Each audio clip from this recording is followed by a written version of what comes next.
And I think for our audience to understand something important, that leprosy, or people with leprosy in Japan, they were treated pretty badly. They were Hmm. ostracized. They were shipped to islands, Yes. and they were cut from their family ties. Yeah. So, would you like to touch on both those things, how they were treated and how it Yeah. became the subject of Kamiya's work on ikigai?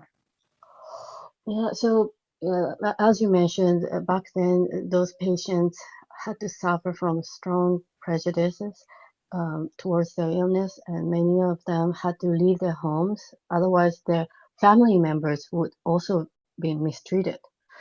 So there's almost no choice. And patients had to spend the rest of their lives in this isolated institution. Mm. And they're not allowed to have children by law. Yeah. So that's tough.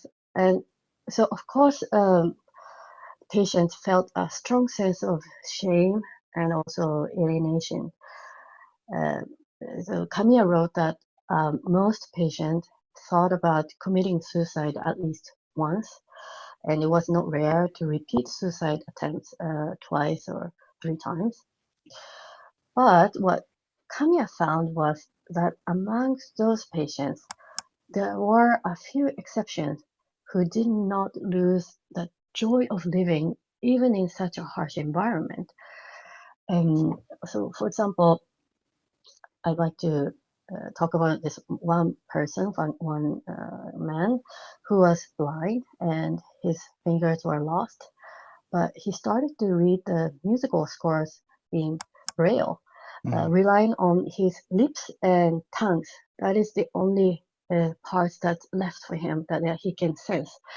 Um, so so he then played a harmonica, and later he even formed a musical band with other patients who were in the institution. And I read that this musical band played even outside of the institution. Yeah. And yeah, so it was yeah, there are some exceptions like him. What Kanya found in the heart of those exceptional patients was ikigai. That's what was mainly she mainly focused on this book.